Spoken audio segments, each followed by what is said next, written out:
Hi, I'm Nid. I am a business consultant to wellnesspreneurs and a wellnesspreneur myself, having worked online for several years. And I've been doing these videos to help you with some of the queries and questions that come up when you jump online.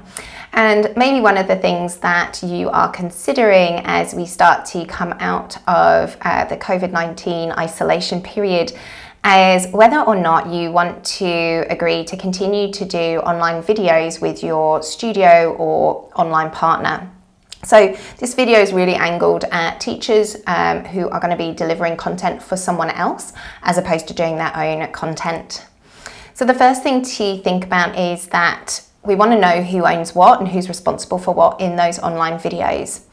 So the studio has control. They're deciding who is going to be in what video it's going to be, where it's going to be sold, and what's going to happen with it. So they're in control.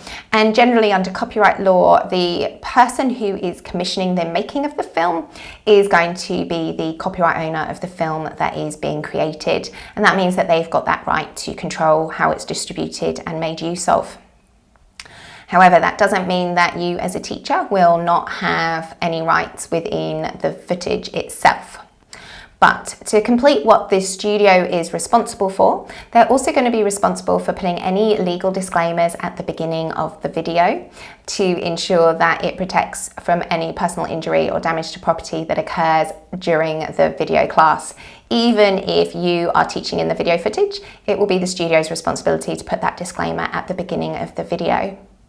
That would also be the case for any other documentation that goes alongside the sale of the video, whether it's sale terms and conditions or the privacy policy if they are collecting any data around the video. You then are going to be wondering, well, what are my rights as a teacher? Do I just get paid my hourly rate for turning up, or is there something else? So when it comes to copyright, there's lots of different ways in which you may have protection. And one of them is choreography, and that is the protection for movement.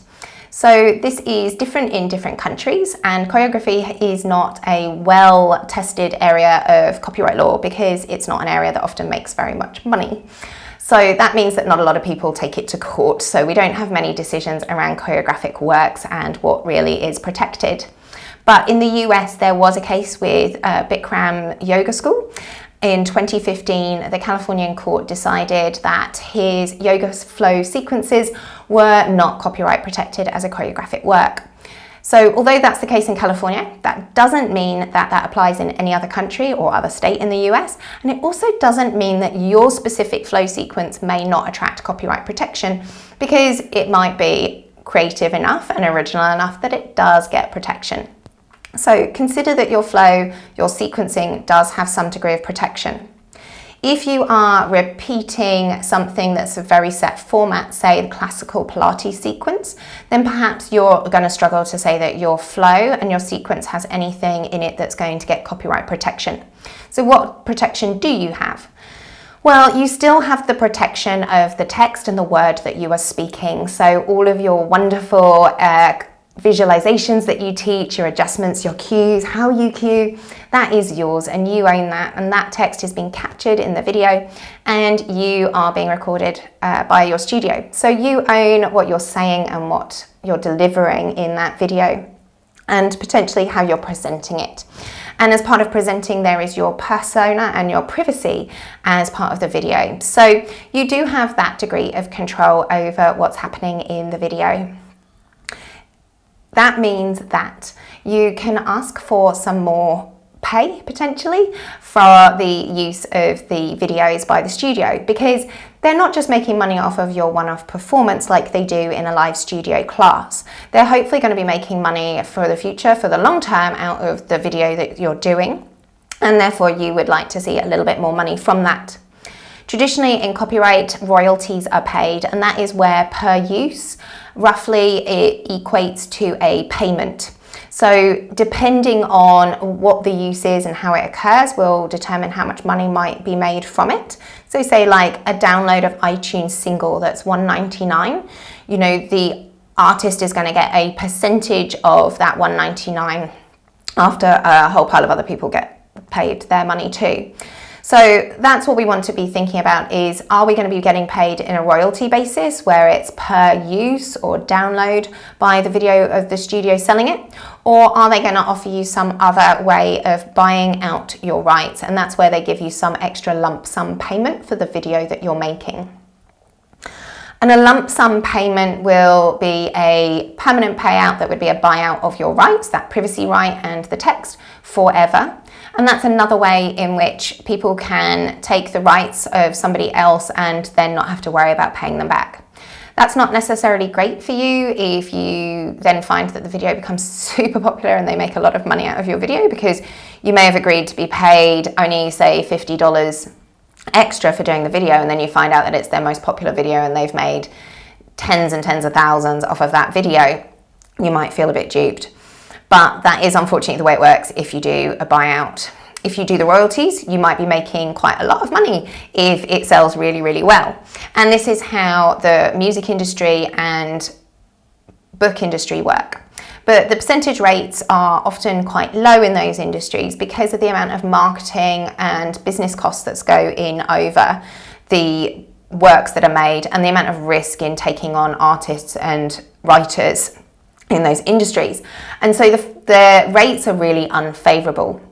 So that may be something that you don't want to follow on a low rate, but if the studio's got quite low overheads in terms of selling the videos and they're just going to be able to stick them in a course, or they're sticking them on their own subscription platform where it's a direct to them cost and there's not a big amount of marketing, they've got lots of teachers, they know that they've got a nice secure platform, or you're signing up, say, to somewhere like Alleglo or one of the other big yoga platforms, then maybe you might be able to negotiate a slightly better rate.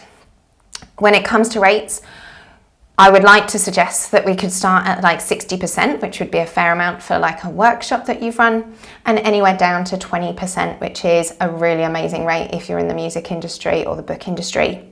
So that would give you an idea, 20 to 60% of what you're trying to negotiate for a royalty, which would be the ongoing payment from any of the money that the studio is making from selling your videos.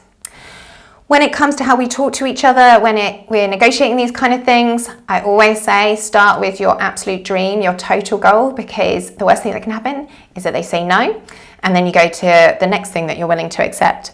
But a lot of the time people are amazed at how they get what they ask for. So go for it and ask for what it is that you would really love to get.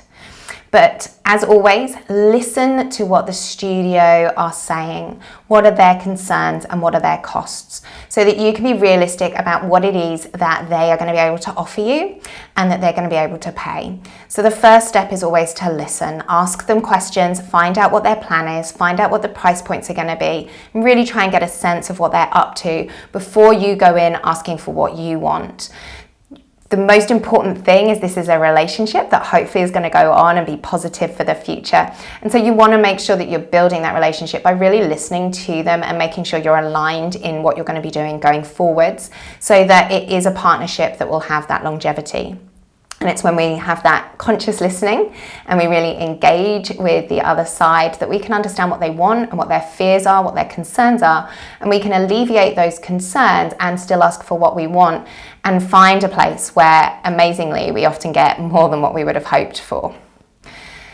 If you've got any more questions about those discussions and how to have those negotiation skills, let me know. It's often a very variable scenario depending on your relationship, but I've tried to give a bit of a big overview of the way forward for working together as we start doing more and more videos and growing the online world. Good luck, enjoy getting your videos done, and I hope that you have some fun adventures and new partnerships. Thank you.